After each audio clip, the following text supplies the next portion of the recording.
When Princess Anne speaks, people listen. She's never been one for unnecessary drama or royal fluff, so when she recently let slip a quiet bombshell about her mother's final wishes, the air inside Buckingham Palace practically shifted. According to Anne, Queen Elizabeth II made a deeply personal decision before her passing, one that no official royal decree had ever confirmed. She chose Kate Middleton, the Princess of Wales, to inherit not just a few jewels, but some of the most legendary heirlooms in royal history. Not for fashion, not for favor, but for legacy. This wasn't some sweet posthumous gesture. This was strategy. Anne said it plainly. The Queen handpicked these pieces for Kate because she saw something powerful in her, something that went beyond titles, beyond image. She saw the future. And the centerpiece of this quiet royal plan, the Cartier Halo Tiara. Now, this isn't just a pretty headpiece. We're talking about a royal artifact dripping with history. Platinum base, hundreds of diamonds, and a hypnotic swirl design crafted by Cartier back in 1936. Originally a gift from King George VI to the Queen Mother, it passed into Queen Elizabeth's hands when she turned 18. She wore it sparingly, lending it only on the most meaningful occasions. But when Kate Middleton walked down the aisle in 2011 wearing it on her head, it didn't just signal a royal wedding, it was a passing of the torch. That same tiara, now said to be in Kate's personal possession, represents far more than tradition. It's proof. Proof that the Queen wasn't just fond of Kate, she was betting on her. And Queen Elizabeth didn't make those kinds of moves lightly. If the tiara was the headline, the Nisam of Hyderabad necklace was the subtext. This thing is insane, crafted from platinum and diamonds gifted by the Nisam of Hyderabad in 1947 and valued today at over £66 million. It's so rare and so soaked in prestige that only a few women in the world have ever worn it. Queen Elizabeth, obviously, and now Kate. She's already rocked it at major diplomatic events like she owned the place. And that's the point, because when she walks into a state banquet wearing that beast of a necklace, she's not just representing royalty, she's commanding the room. But even with all the sparkle, it's not about the jewelry itself. It's about what it means. Anne's reveal, subtle as it was, confirmed what royal watchers had long suspected. Queen Elizabeth didn't just respect Kate, she trusted her deeply. These weren't just loners, they were royal weapons, carefully chosen, symbolically loaded tools meant to shape how the monarchy moves into its next chapter. And by placing them in Kate's hands, the late queen was saying more than any public speech ever could. She was saying, "You're ready." And here's what's crazy. Kate's never been flashy. She didn't marry William to chase attention. She's been quietly showing up, handling royal duties, raising 3 kids under a global microscope, and still carrying herself like she's got it all handled. And apparently Queen Elizabeth saw that, not just the poise, but the grit underneath. And that's where Princess Anne steps back in. Her decision to talk about all this now, after years of silence, feels deliberate, almost like she's stepping in to nudge the public toward a bigger realization. Kate's not waiting for a title, she's already living it. So now that the Queen is gone and King Charles holds the crown, the real question is, what role will Kate step into next? Because if these jewels tell us anything, it's that the next era of the monarchy may already be in motion, and it's wearing diamonds. The Greville Chandelier Earrings are the kind of earrings that don't just sparkle, they slap loudly.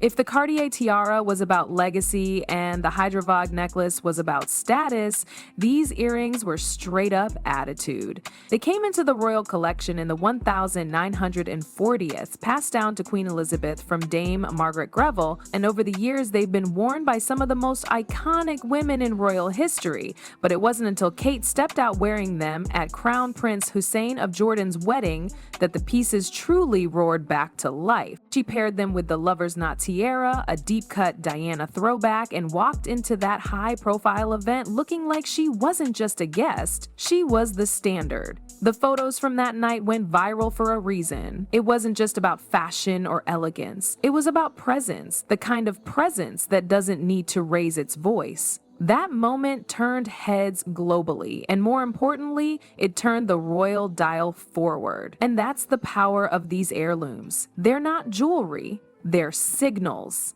Every time Kate puts one of those pieces on, she's not just styling a look. She's sending a message.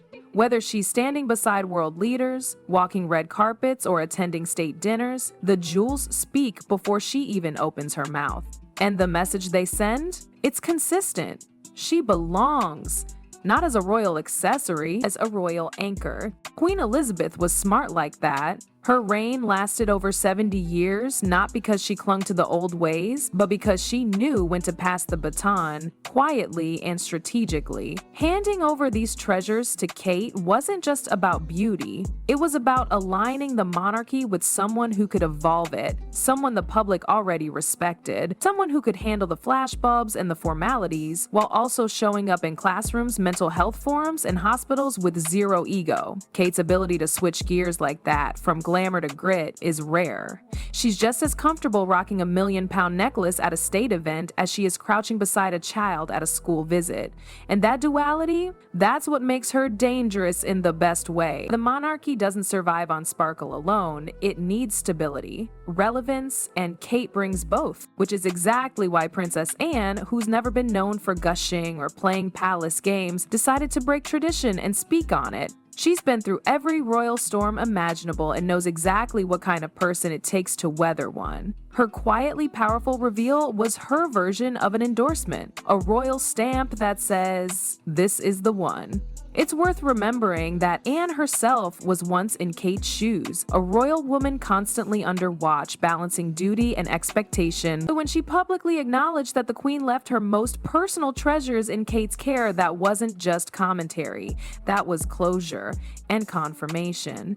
The jewelry is the surface level story, but what's underneath is the real gold, the strategy, the trust, the quiet handing over of symbolic power. Kate didn't ask for it, she earned it. And now she's not just wearing the legacy, she's carrying it. These pieces don't just represent the past, they're a blueprint, a signal that the monarchy, for all its ancient traditions, is still capable of adapting. And in that adaptation, Kate Middleton's isn't just part of the plan, she is the plan. Every photograph of Kate stepping out in those heirlooms carries weight most people can't even begin to imagine. It's not just about elegance or status, it's about intention. Every tiara, every necklace, every glittering fragment from Queen Elizabeth's personal vault is a breadcrumb in a bigger story. And that story isn't about nostalgia, it's about succession. The monarchy isn't leaving anything to chance, and Kate has become its quiet architect of continuity. There's a reason the late Queen didn't go public with her gift. She didn't need to. The move wasn't for headlines, it was for history. And the jewelry wasn't just valuable, it was strategic. These were pieces the Queen had worn at defining moments of her reign, international summits, coronation anniversaries, historic speeches. Passing them to Kate was a symbolic transfer of not just sparkle, but strength, of command, of readiness. And make no mistake, Kate knows it. She understands that every time she wears one of those pieces, she's stepping into a role far larger than herself. It's not about looking royal, it's about embodying royalty without arrogance, without spectacle, just quiet, focused presence.